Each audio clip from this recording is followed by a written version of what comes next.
Okay, for our next couple movements, we're going to talk about our deadlift series. So we've got a trap bar deadlift and a clean deadlift. I'm going to start with a trap bar deadlift just because it's a more beginner-friendly movement. Our clean deadlift is closely attached to our power clean, and so it's a little more complex and technical.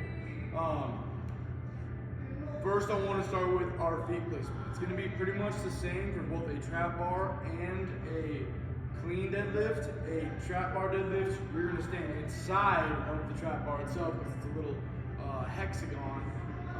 But our feet placement is still going to be important for our arch to be set, and we're still going to be about hip width. So right about here is where the trap bar is going to be set. So I'll actually show you where I would set. So I step into the trap bar, I get my feet about hip width, and that's where I'd start, right? I'd set my arch and pull myself down to the bar. Once we get, okay? Our torso angle for a trap bar deadlift is going to be, you can get it a little bit lower. It depends on the coach's preference, but what we don't want to see is hips too high. That's probably the number one thing we don't want to see. You can see athletes get down here, that's good. You know, if we get two rocks forward, we're on our toes, that's not a good position. We want to be nice and evenly distributed. So most of the time you'll see athletes right about here, right? Their shin angle and their torso angle isn't exactly the same, but their hips are nice and low, their chest is up. From here, they can push through, okay? Our next thing, we want to talk about taking out the slack. Now this is something that's really important because we don't want to take too much torque at once, especially if it's through our spine. So one thing I want you to listen to is this. Hear that click? That's taking the slack out. So that's creating enough tension to where the bar is finally touching the top of the bumper instead of resting on the top. So when I get set, I want to get myself down here, engage my back and my hips to where I take the slack out. Right about there, I should have about 30% of the bar's weight through my body. From there, I know I've got tension, my technique is going to be locked on key, and I can push through the rest of the way. Okay? Our bar path for a clean deadlift, we want to keep it at, or a trap bar deadlift, we want to be as close as possible to our center of gravity. If we let it, let's say we're standing up with it and we don't engage our back right, and that center of the bar gets too far in front of us, our back isn't correctly engaged. So what we want to do is keep ourselves nice and tight, stay right in the center of the bar, and stand up. Okay? Next thing, our finished position on a trap bar deadlift is we don't want hyperextension through our back. We want to keep our core nice and engaged. That way when we stand up, we're nice and tall. I don't want to be here. That's going to cause a lot of tension in my back. Doesn't feel very good right now. Right? I want to get myself engaged, set my feet, set my hips, take the slack, stand up, and control down. Okay? Notice how I'm not dropping the bar every rep. Right? What you'll learn in exercise science is that eccentric load is really, really good for us. Right? So if I just drop the bar, I'm missing out on half the workout. Okay? So, control the eccentric. Let that come down, okay? Every time what I want you to do as well is get a full reset. So, don't just get to the bottom, or get to the top, sorry. Get your rep, back down, and then just jolt it right after, so we do a touch and go. I want you to fully reset. I don't want this, right? You see that a lot. What I want you to do is control down, fully reset, and go again. Okay? The reason why that's so important is because we get to really practice good technique. When we go for a max, it's going to be harder. That's really the key reason why. Because, well, I mean, technique is the key reason why, but it's harder because our technique is so sound, right? We have to retake the slack out and re-go again. An object in motion stays in motion, right? So if we just bounce and go, it's going to be easier compared to when it's not in motion, and we have to accelerate the bar. It's harder, okay? the basics of the trap bar deadlift is really just that. It's a beginner movement. It's a little easier to coach. Typically, it's going to be a lot heavier too. You know, a lot of people can pull pretty heavy weight on trap bars, but when it goes to straight bar, it's way different. Okay, so now for our clean deadlift. This one, I'm going to show you with the bar on the ground, right? So,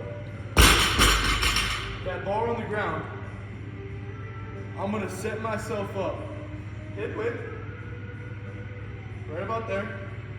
Okay, this is where I start from. This is where I start all my power cleans from. From here, I'm going to bring myself down and create that torso angle for my start position. This is where you start for a clean deadlift, just like a power clean. Notice here how my torso angle and my shin angle is very closely related. If I have bad ankle mobility, you'll be able to tell my hips will be probably higher. So let's say I have bad ankle mobility, as far as I can go, my hips are higher and my shoulders are in line with my hips. That's not ideal, right?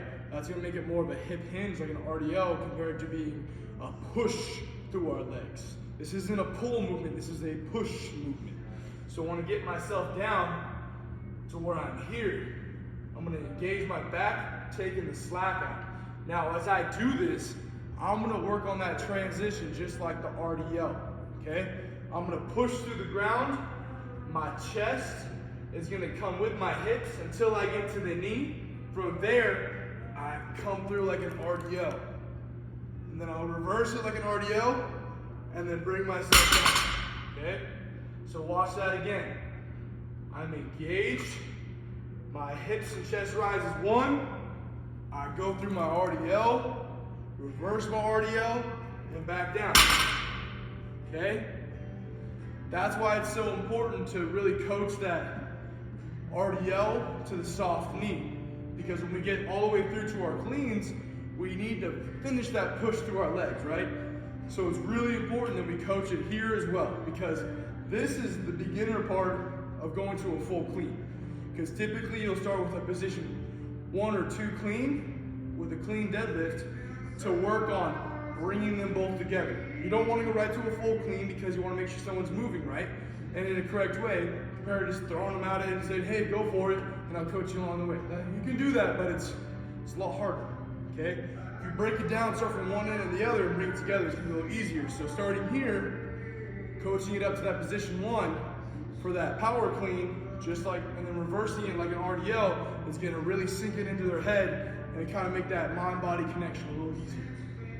Okay? The biggest differences between these two, I would say, is that the trap bar deadlift is more of a squat pattern type deadlift, right? So I can stand in the middle and be essentially in a squat and stand up with it, compared to this one where I'm going to have to hinge more. It's more of an RDL type. But also, this clean deadlift is something that's being trained to practice for a full clean. So they're different in a couple ways, and typically this one's going to be lighter and a little more difficult because you got to really focus on keeping yourself in a good bar pattern, engaging your back, your feet are set, your hips and your shoulders rise as one, and then you transition and you come back through with good technique.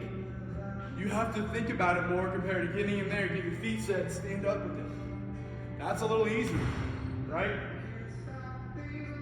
These two movements are closely related because they start at the bottom of a movement compared to a squat. So what's nice about like a trap bar deadlift for a beginner athlete is that they don't have to do the eccentric and they're like, oh shit, I can't get the bar up, and then have to use the safety catches. Here, if you can't get it, you can't get it. You can't stand up with it, right? You're just not gonna get it. And if we're coaching the full resets correctly, they'll likely not to have any issues with their back, right? If they come up, control it back down, and they just can't get the next one, and we just coach them not to do this, if they start to do that, you just tell them to stop. And no harm, no foul. Compared to like a squat, someone's like, ooh, maybe I'll get this one, maybe, I don't know. And they go down and they're like, nope, can't get it.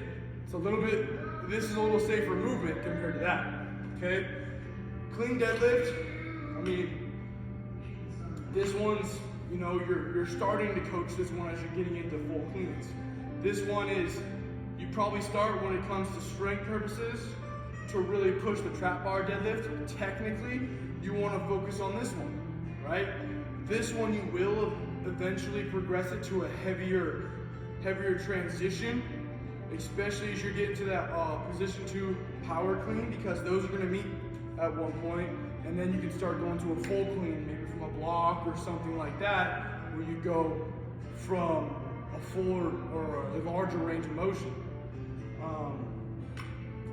I would say that the biggest thing when you're doing a deadlift movement is it's got to be your feet and it's got to be your back have to be set.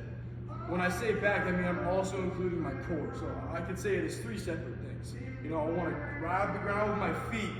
I want to engage my back so my torso is nice and strong and not likely to get flexed.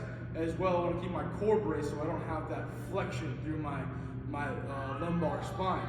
I really think that those 3 things, if you can cue them the same essentially for both of these, you're off to a good start. The difference being that the trap bar is more of a squat pattern and the clean deadlift is more of your transition to a full clean.